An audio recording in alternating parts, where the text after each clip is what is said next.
What's up, everyone? It's Q from Retro Q Gaming, and if, like me, you're an ancient gamer, jeez, I feel old saying that now, but if you have been following some of the longer established series, like say Final Fantasy or anything in the Mana series of games, you would probably already know the game Final Fantasy Adventure or Mystic Quest, depending on where you live. So if you're from somewhere in the North America region, you'll know it as Final Fantasy Adventure. If you're from Europe, you'll know it as Mystic Quest.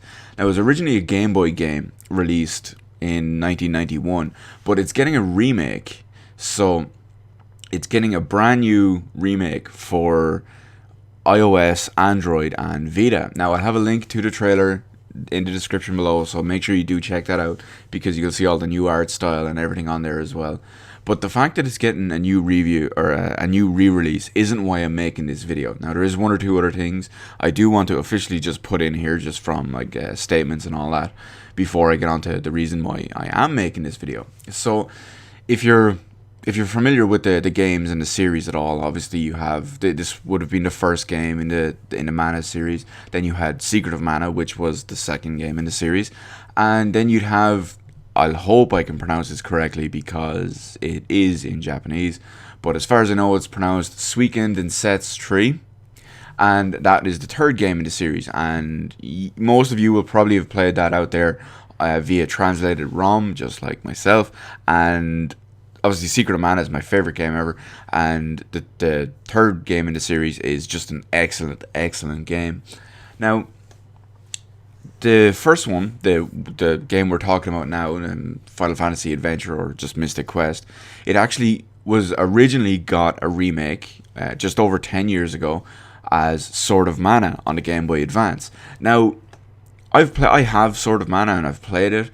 It wasn't a bad game. It just felt kind of average, but like I said, it wasn't bad. It was definitely worth buying to play at least once or twice rather, because two separate story parts to some degree. But yeah, it wasn't so much they technically claimed it was a remake, but it was kind of a reimagining rather than just a standard remake. But that's beside the point anyway. The main reason why I'm actually making this video is, well, I kind of spoiled it earlier on in the video when I did say that Secret of Mana was my favorite game ever, and obviously Suikoden Densetsu 3 is, I hate trying to pronounce that because I'm probably doing it wrong. I'm sorry, anyone who actually speaks Japanese. Please correct me if you do, by the way, because it would obviously be nice to know that. But the main reason is the producer for this remake, Masaru Oyamada. I'm terrible with Japanese words and names, but he said in an interview and a statement regarding this remake, if it gets well received, then I'd like to use it as a base to do a remake for Suikoden Densetsu 3. We've also thought about doing even better remakes should there be demand for it. If there's demand for Secret of Mana, then we'll consider it as well. And he's gone on to say that he's also considering a PS4 version of this version of Mystic Quest, and possibly any of the, say, Suikoden Densetsu 3 or Secret of Mana remakes as well. So the reason, that's the reason I'm making this video, because Secret of Mana is my favorite game ever. And I know that they did talk about remaking them in a style like this, which would be okay, really. But at the same time, it leads me to believe they could do something more. Or at least I can hope that they're doing something more. The main reason for that is they're actually talking about the Mana series again. And they're actually doing something with the Mana series. The Mana series over the last 10 years has kind of been an afterthought. They have, they release what I can only describe as what's usually a slap together game in like 5-year increments.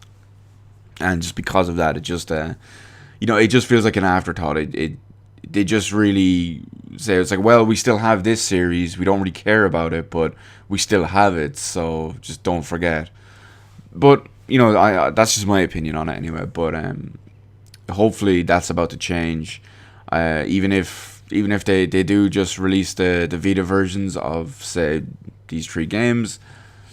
But at the same time, it does lead me to have a little bit of hope that they could do potentially bigger remakes of them, like bigger proper remakes of them, or at the same time they could make a brand new quality entry in the series. Now, hopefully, anyway, because who knows how they could go with it. But that's all for the future anyway. This version is due out at some point in 2016. No mention of a Western release date yet. I will buy it personally if it comes to America or Europe, because someone reminded me that I was originally going to buy it. I originally said, yeah, I'll buy this on the Vita if it comes to Europe. When someone reminded me that even if it doesn't make it to Europe, as long as it makes it to the US, because the Vita is region free. Obviously, I couldn't play the Japanese one because I would have no English, it would have no English. So essentially, that's the main brunt of it. It leaves me hopeful for what could potentially happen with the Mana series over the next couple of years. So let me know in the comment section below your thoughts on the Mana series, be it Final Fantasy Legend or Final Fantasy Adventure, Secret of Mana, Suikoden in Sets 3, or any of these remakes or potential that could happen with the Mana series from here on out. So let me know all that in the comment section below. Hit the like button, hit the subscribe button. You can follow me on Twitter, details in the description below. Thank you for watching, and I'll see you in the rest of the videos in my channel.